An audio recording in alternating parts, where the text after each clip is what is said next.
It was a quiet night when Daniel Harris started his shift at the Riverside Mall parking structure. The mall had already closed hours ago. The last customers had left before midnight, and the only sounds that remained were the distant hum of streetlights and the occasional car passing on the empty road outside. Daniel had worked as a night security guard there for almost a year. The job was simple. Sit in the small security office, watch the monitors, and every hour, walk through the parking levels to make sure everything was normal. Most nights were boring.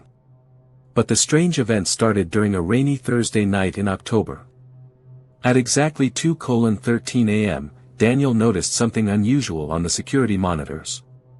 Camera 6 had turned on. The strange part was, Camera 6 didn't exist.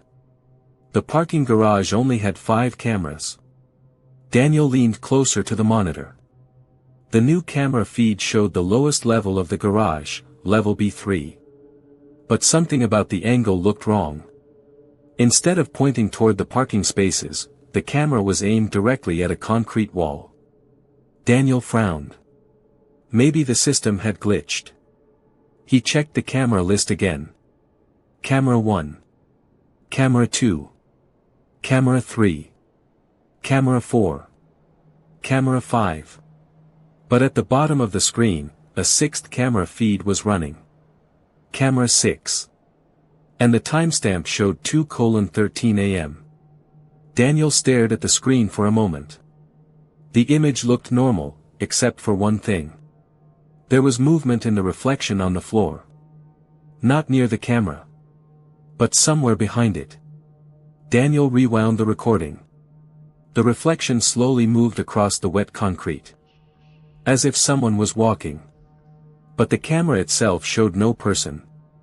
Just the empty wall. Daniel decided to check the garage. He grabbed his flashlight and took the elevator down to level B3. The elevator doors opened with a metallic echo. The level was completely silent.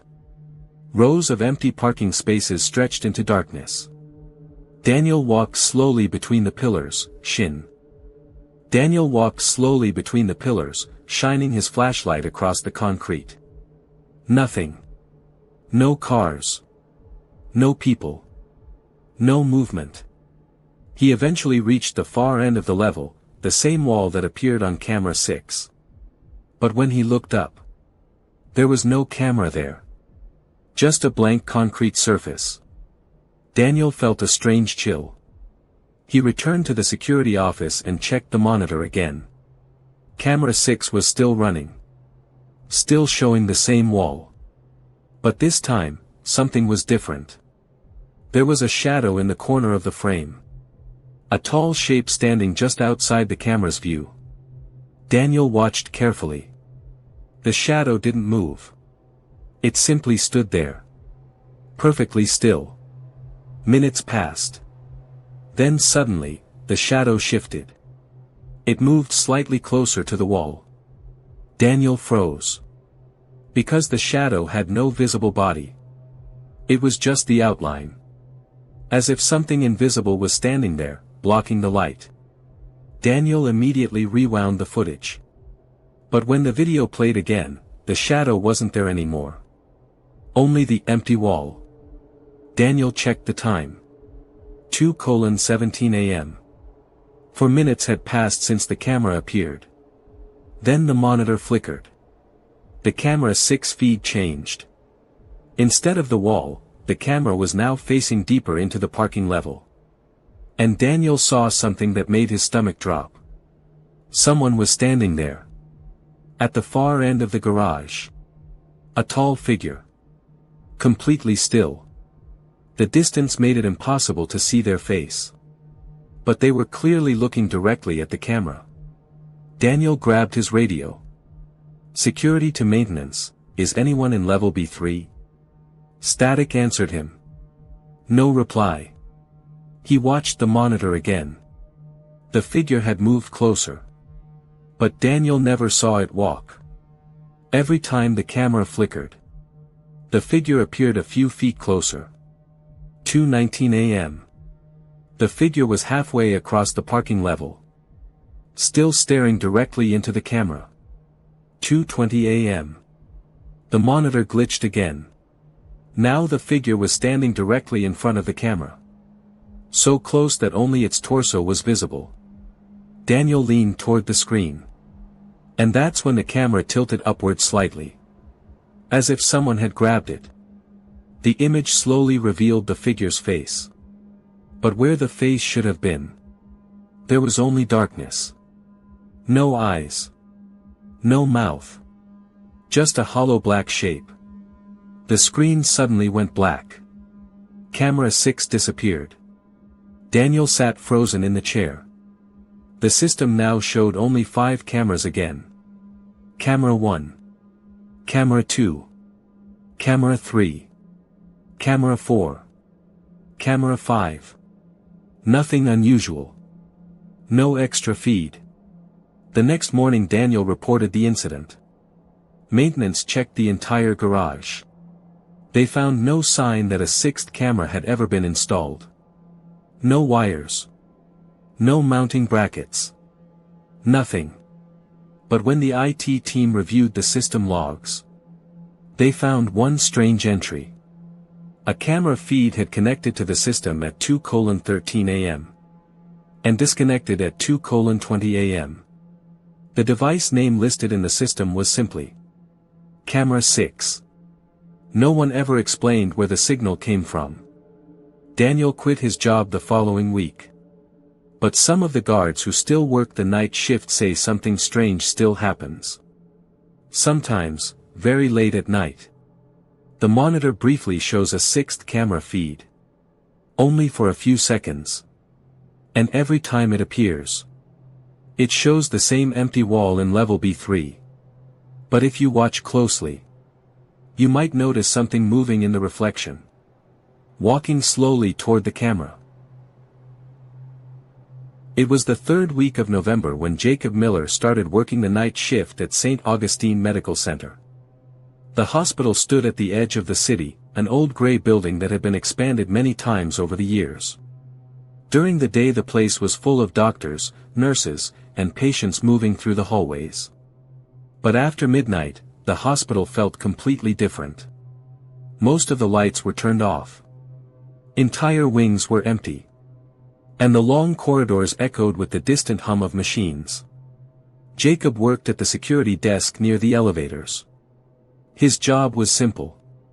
Watch the monitors, answer emergency calls, and make sure no one entered restricted areas. Most nights were quiet. But one night, something strange happened. At exactly 3:02 a.m., the elevator behind the desk suddenly arrived on its own. Jacob looked up.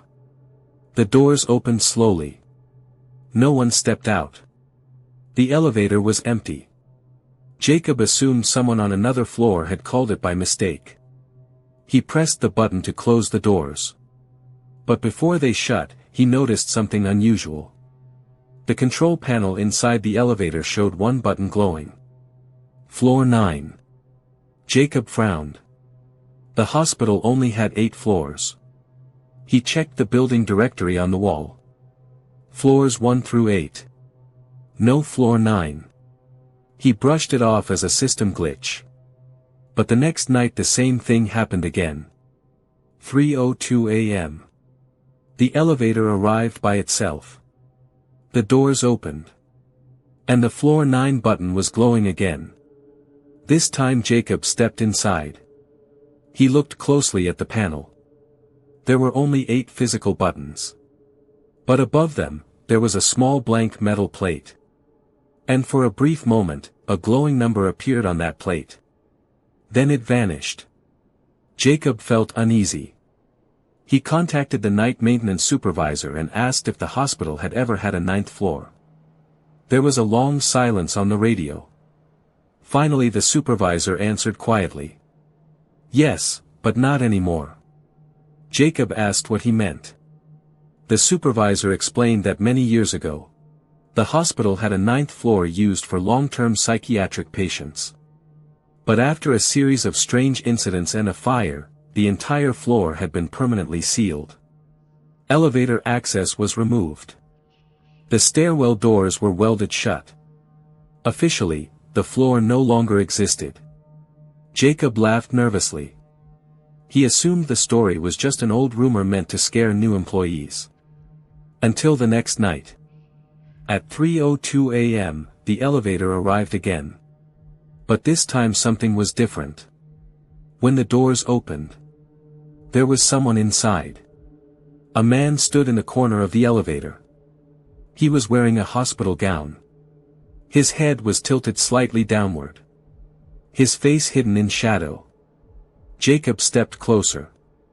"Sir, are you a patient?" he asked. The man didn't respond. He didn't move. He simply stood there. Jacob stepped into the elevator. The air inside felt strangely cold. The panel still showed the glowing number. Jacob pressed the lobby button. Nothing happened. The doors slowly closed. Then the elevator began moving upward. But the panel didn't show the normal floor numbers. Instead, the display flickered with strange symbols. Then finally, the number 9 appeared. The elevator stopped. The doors opened. And what Jacob saw on the other side made his heart start racing. The hallway outside looked old. Much older than the rest of the hospital. The lights flickered weakly. Paint peeled from the walls. Old hospital beds sat abandoned in the corridor. It looked like the floor had been untouched for decades. Jacob turned to the man in the gown. But the corner of the elevator was now empty. The man had disappeared. A loud metallic sound echoed down the hallway. Something heavy, dragging across the floor. Jacob quickly pressed the door button. The elevator doors slammed shut. The car dropped back to the lobby.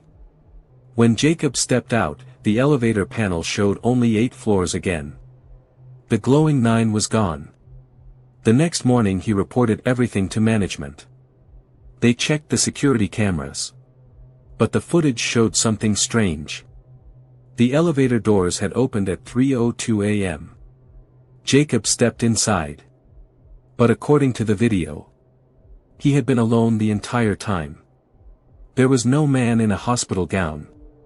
No extra floor. Nothing unusual. Management blamed exhaustion.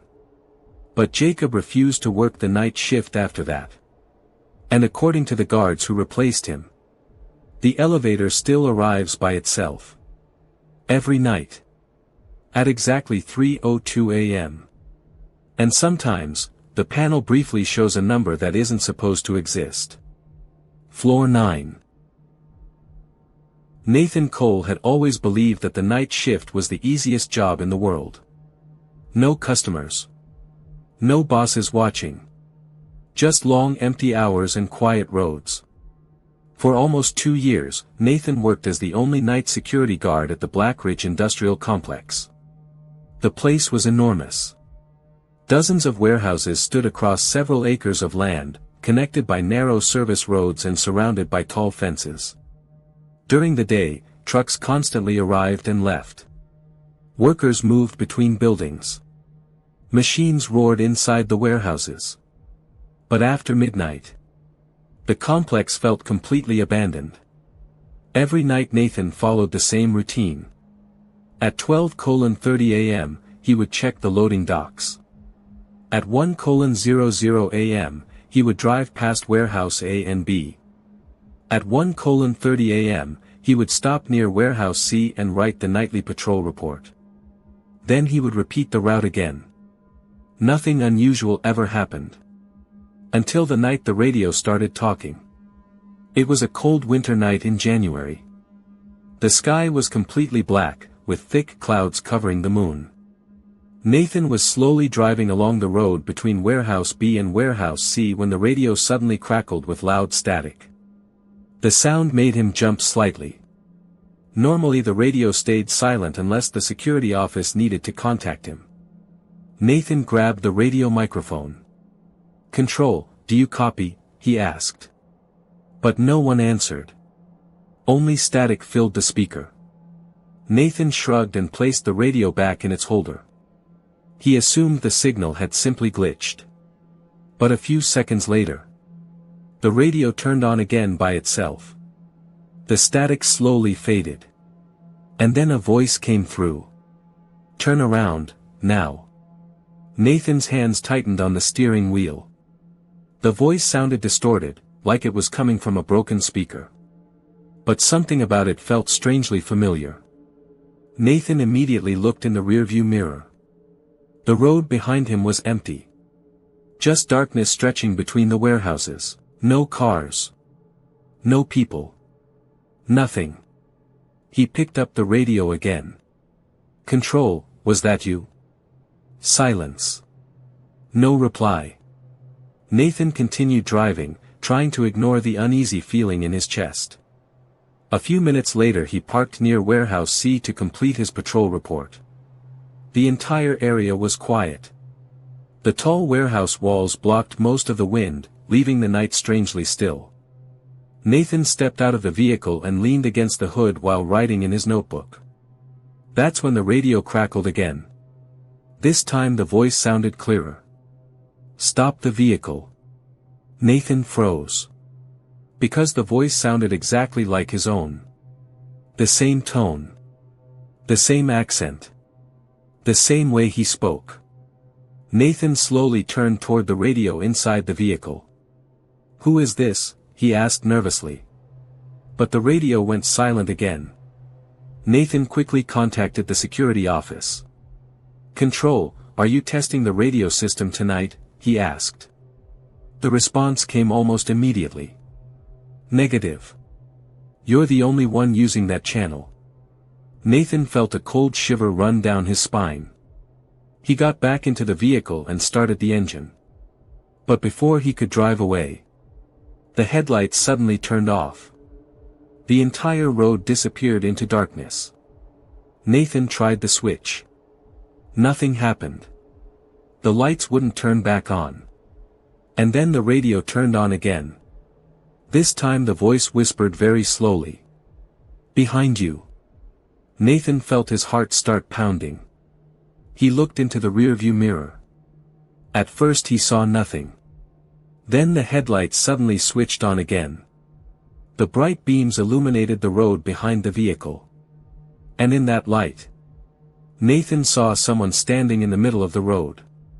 A tall figure. Completely motionless. Its body looked unusually thin, almost stretched. And its arms were far too long. They hung down almost to its knees. Nathan stared at the figure for several seconds. The distance made it impossible to see its face. But he could tell one thing. It was looking directly at him. Nathan quickly locked the vehicle doors. "Control, I have someone on the property," he said into the radio. But before the office could respond, the headlights flickered. For one brief moment, the road behind him went dark again. And when the lights returned, the figure was gone. Nathan jumped out of the vehicle with his flashlight. He scanned the road. Nothing. The warehouses around him were silent. No doors had opened. No footsteps echoed across the pavement. The figure had simply disappeared. Nathan returned to the security office and reviewed the surveillance footage. What he saw on the cameras made his stomach drop. When Nathan stepped out of the vehicle earlier, the cameras clearly showed someone standing behind him. Less than 6 feet away. The same tall figure with long arms. But the strangest part was the way it moved. The footage showed that the figure never walked. It simply appeared closer each time the camera flickered. Almost like it was skipping through space. But the most disturbing moment came at the end of the recording.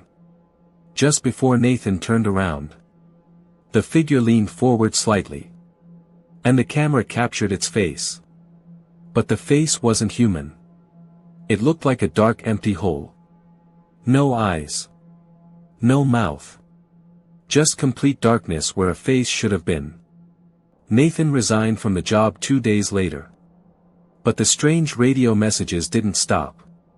The security office still records transmissions late at night. Short messages that appear randomly on the radio channel. And every time someone listens to the recordings, the voice sounds different. It always sounds exactly like the person listening. And every message ends with the same whisper. Turn around.